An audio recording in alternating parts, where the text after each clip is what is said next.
Hi, this is a quick overview of progress on the isolated power supply.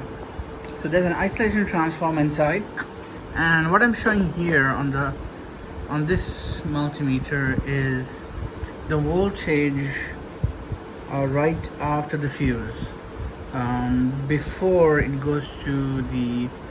I don't think you can see it here. Oh, here you go. That thing in black, that's basically negative temperature thermocouple, NTC, inrush current limiting thermocouple. Essentially, it has a resistance of 33 ohms.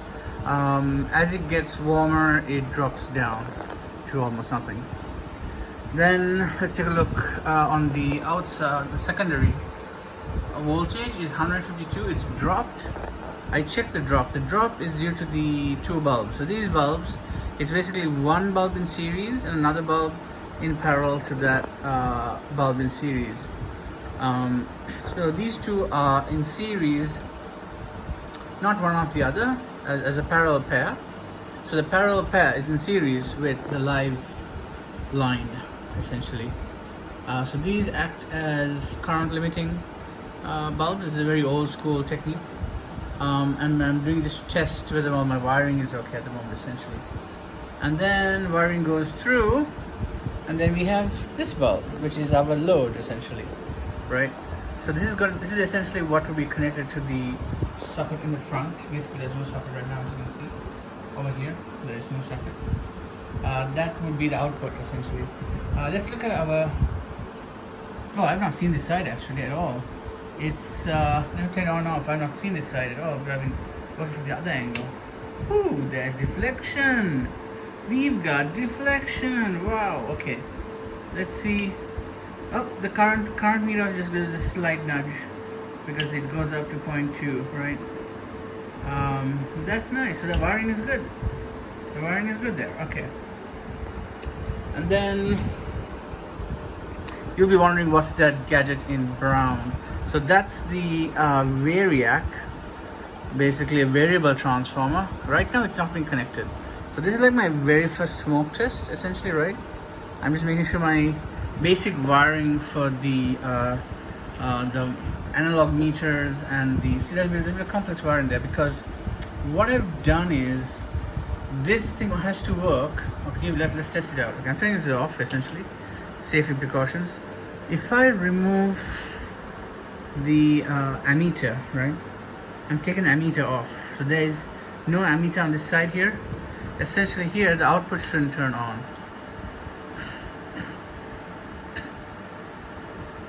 Wow, nothing turned. Oh yeah, hang on. Right.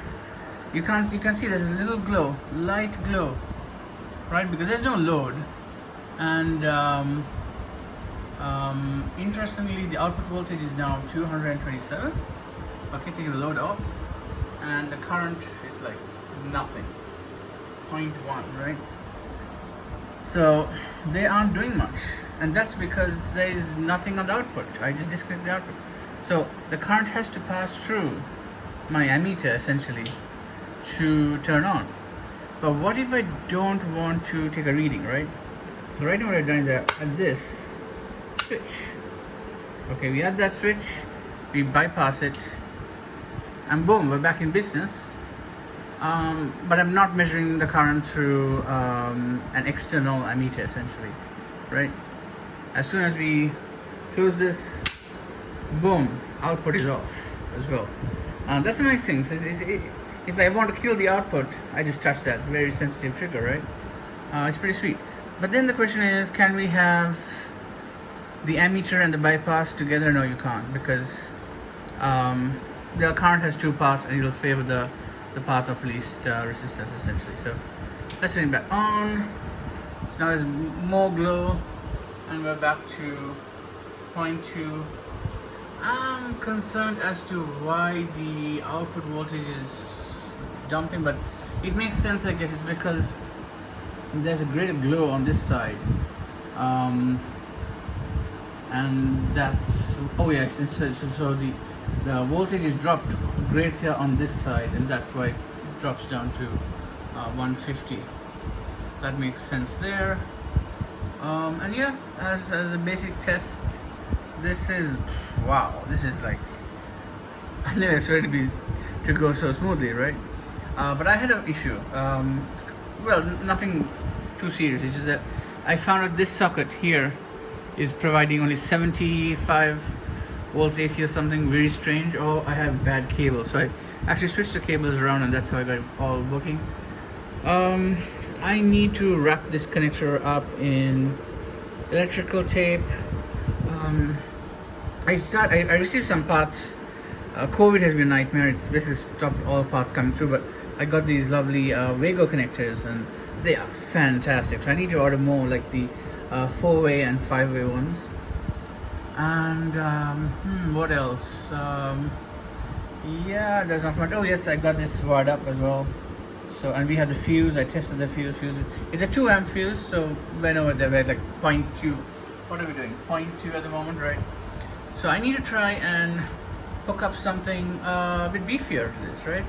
Let's try. But what kind? But that's the other issue is, right, I can't plug in a mains device, because if it's going to slump to 152,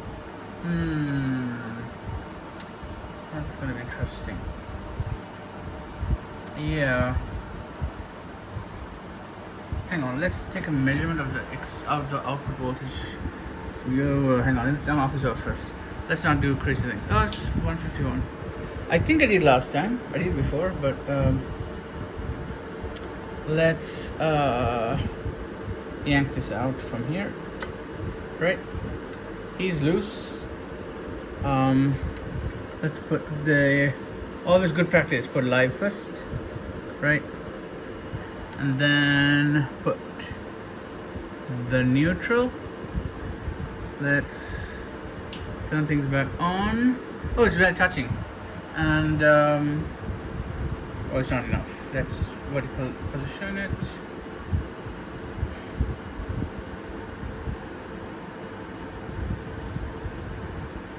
What's going on, buddies? Ah, there we go. Right, we need a bit of separation. It's still 150. This is identical. These two are identical. 152, 152. Yeah. So, yeah. Anyway, there you go. Yeah. Okay. Bye bye.